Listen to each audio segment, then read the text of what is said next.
Assalamualaikum teman-teman, perkenalkan nama saya Dea Nadia Pramesti dari Sikus Muhammadiyah Cirebon, Prodi S1 Kebidanan, akan menjelaskan mengenai vitamin dan mineral. Sebelum itu kita harus mengetahui dulu apa itu vitamin. Vitamin adalah zat yang sangat penting dalam membantu perkembangan fisik dan mental manusia. Meski dibutuhkan tubuh dalam jumlah yang sedikit, namun karena dibutuhkan dalam jumlah yang sedikit ini, vitamin tergolong sebagai zat gizi mikro. Itu ada senyawa vitamin. Dapat kita lihat bagaimana senyawa vitamin A ya, teman-teman. Vitamin A ini biasanya disebut retinol, mengatur diferensiasi dan pertumbuhan sel dan jaringan. Ini beracun dalam dosis tinggi. Manusia dapat mensintesis vitamin A dari molekul prekursor beta-karotin. Selanjutnya ada vitamin B1 di bawahnya, biasa disebut vitamin klorida. Selanjutnya ada B2, biasa disebut riboflavin. Riboflavin ini digunakan dalam banyak reaksi enzim protein untuk menggunakan media, termasuk pada pencegahan migrain dan memperkuat kornea mata. Riboflavin terdapat pada telur, almond, produk susu, sayuran hijau, daging, dan jamur. Ada juga yaitu B3. Vitamin B3. Vitamin B3 disebut juga sebagai niacin atau juga dikenal sebagai niacinamide atau senyawa yang berhubungan dengan asam nikotin. Tubuh dapat mensintesis niacin dari asam amino triptofan. Senyawa ini ditemukan dalam tuna, makanan yang di kaleng, kalkun, daging rusa, jamur, dan beberapa sayuran lainnya. Selanjutnya ini ada gambar dari vitamin B4 ya, yang biasa disebut adenin. Terus sebelahnya ada vitamin B5 yang biasa disebut asam pantotenat. Yang selanjutnya B6 atau pyridoxal. Vitamin B6 ini sangat penting sebagai koenzim dalam sekitar 100 reaksi enzim, termasuk yang terlihat dalam metabolisme lipid, asam amino, dan glukosa. Senyawa ini terdapat pada biji-bijian, daging, sereal, coklat hitam, pistacho, dan kentang. Selanjutnya juga di bawahnya ada B7 atau biotin. Biotin dapat diperoleh dari makanan seperti telur, ragi, kacang tanah, atau alpukat. Ditambah organisme usus untuk menyerap ke dalam aliran darah. Vitamin yang larut dalam air ini digunakan dalam metabolisme lemak, asam amino, dan karbohidrat. Kekurangan biotin biasanya menyebabkan raum kulit dan rambut menipis. Selanjutnya itu ada vitamin B9 atau asam folat. Asam folat adalah vitamin yang larut dalam air, teman-teman. Senyawa ini digunakan untuk membuat DNA dan RNA dan untuk metabolisme asam amino. Kekurangan senyawa dikaitkan dengan anemia biasanya dan cacat tabung saraf dalam perkembangan manusia. Selanjutnya itu ada struktur vitamin B12. Vitamin B12 ini adalah vitamin larut air ya, yang tidak terpisahkan dari sintesis DNA, sintesis asam lemak, dan metabolisme asam amino. Senyawa ini penting untuk melinisis saraf dan pematangan sel darah merah.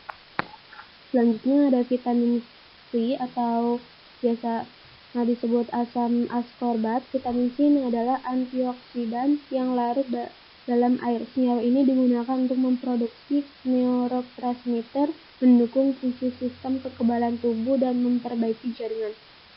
Selanjutnya itu ada struktur kimia dari vitamin D2. Vitamin D2 bertindak seperti hormon senyawa, mengatur metabolisme mineral, dan diperlukan untuk kesehatan tulang dan organ yang tepat. Sel-sel kulit dapat mensintesis vitamin D saat terpapar sinar ultraviolet dari matahari. Berikutnya ada struktur vitamin dari D3 dan struktur kimia vitamin dari K1 atau siloquinone. Selanjutnya juga ada dari struktur kimia dari vitamin K1 Dan ada struktur kimia dari K3 atau menagion. Vitamin K adalah vitamin yang larut dalam lemak yang dibutuhkan untuk sintesis protein yang digunakan dalam mengikatkan kalsium pada tulang dan untuk membekukan darah. Dan ada vitamin E yang disebut tocopherol. Ada juga jenis-jenis vitamin.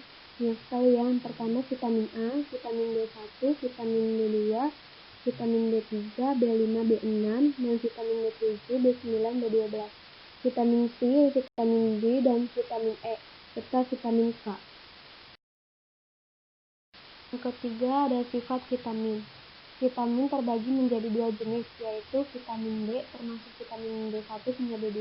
Dari vitamin C adalah vitamin yang larut dalam air. Yang kedua, vitamin A, D, E, dan K adalah jenis vitamin yang larut lemak dan diproses bersama lemak. Terus sifat vitamin. Yang pertama itu diperlukan oleh tubuh untuk menjalankan fungsinya. Yang kedua, tidak perlu dicerna untuk dapat digunakan. Yang ketiga, ada beberapa bersifat esensial, yaitu tidak dapat dihasilkan sendiri dan harus didapatkan. Ada sumber vitamin. Vitamin memiliki berbagai fungsi untuk membantu mengatur metabolisme, mencegah penyakit kronis, memelihara nafsu makan, kesehatan mental, dan kekebalan tubuh. Berikut adalah beberapa sumber vitamin. Yang pertama itu ada makanan yang mengandung susu, daging sapi, sayuran berdaun hijau, hati, sereal, gandum, kacang, dan yogurt. Pertama itu ada fungsi vitamin.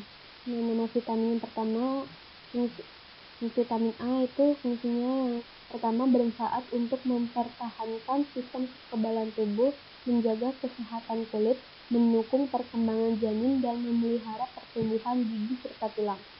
Yang kedua ada vitamin B, mencegah infeksi, meningkatkan fungsi otak, menunjang produksi sel darah merah, meningkatkan energi, membantu proses pencernaan, serta menjaga kesehatan jantung dan saraf. Yang ketiga ada vitamin C, pertumbuhan dan perbaikan sel-sel tulang, gigi, serta kulit. Selain itu, vitamin C juga berfungsi untuk melindungi tubuh dari berbagai infeksi, membantu penyerapan zat besi. Dan selanjutnya ada vitamin D, berfungsi untuk mencegah gangguan pada tulang seperti rakitis, osteomakalia, dan osteoporosis, serta memperkuat sistem kekebalan tubuh. Yang selanjutnya ada vitamin E, untuk meningkatkan sistem kekebalan tubuh, melancarkan pembuluh darah, menyehatkan sel darah merah, dan menjaga pembentukan darah.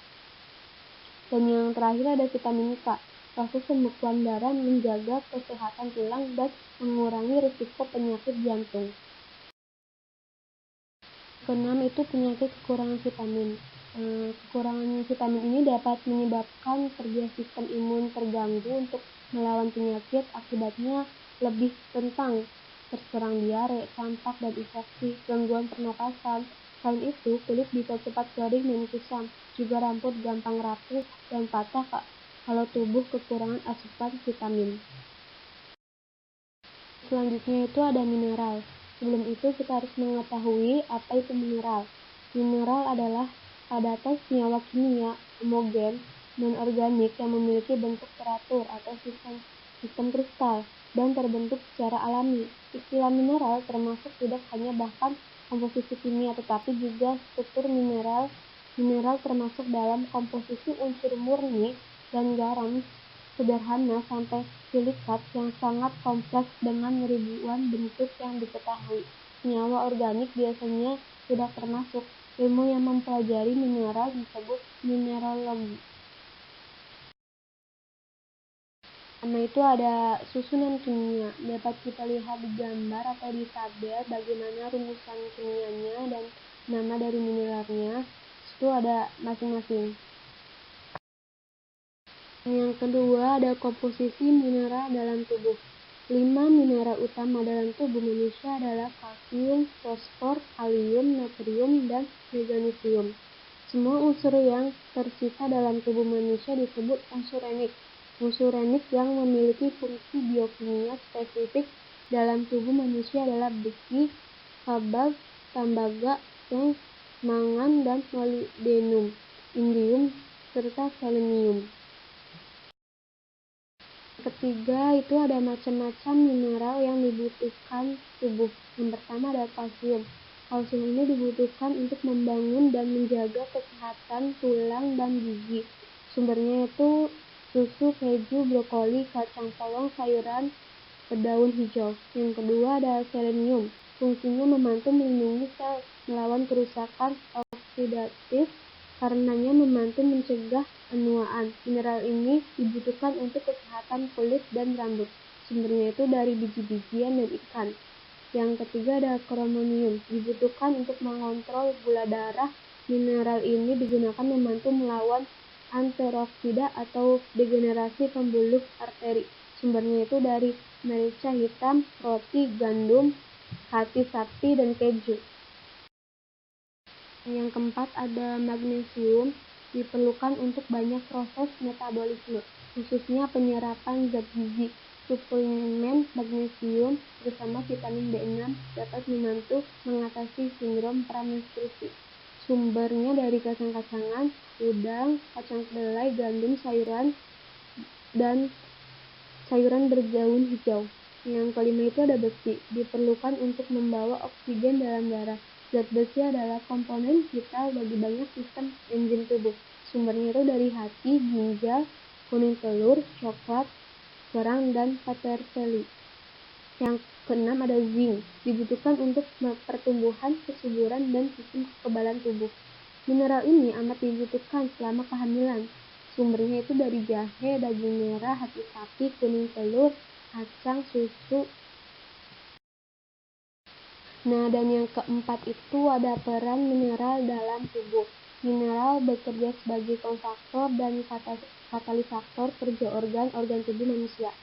Dibutuhkan untuk kesehatan tulang dan gigi, proses kontraksi dan reaksi otot pada ibu yang akan melahirkan, serta sistem imunitas tubuh. Ada juga natrium untuk menjaga keseimbangan cairan dan sebagai alat angkut zat gizi melalui membran sel. Sementara itu, untuk kekebalan tubuh, kesehatan mata, hingga mempercepat penyembuhan luka, tubuh memerlukan seng.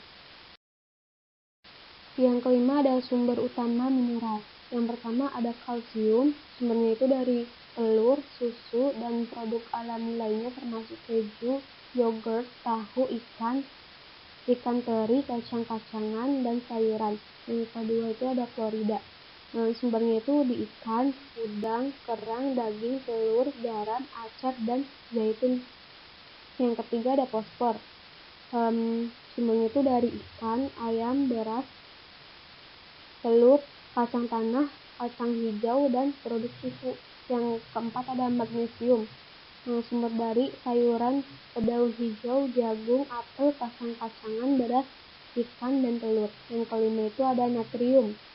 Ikan, udang, kerang, daging, telur, dan garam. Serta yang keenam ada kalium.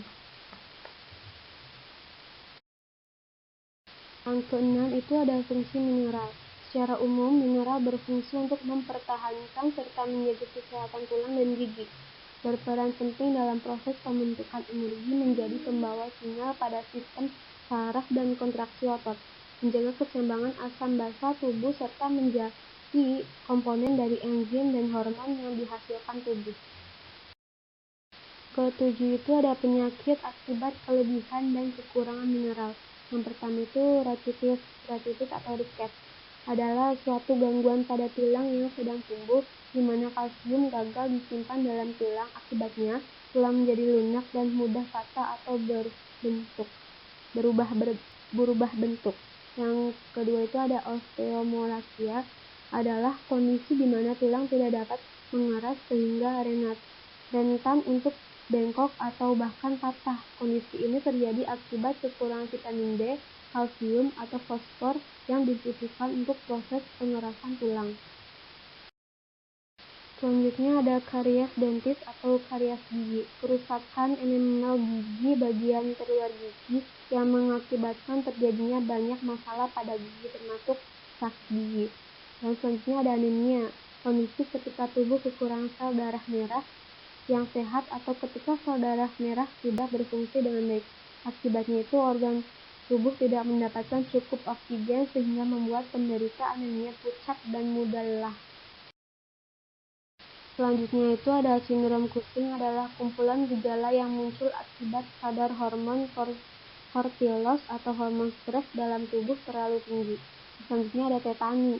Tetani itu gejala yang ditandai dengan kram otot, kejang atau tremor, gerakan otot yang menggulung. Ini terjadi akibat kontraksi otot yang tidak berkendali. Kram otot akibat tetani bisa berlangsung lama dan terasa menyakitkan.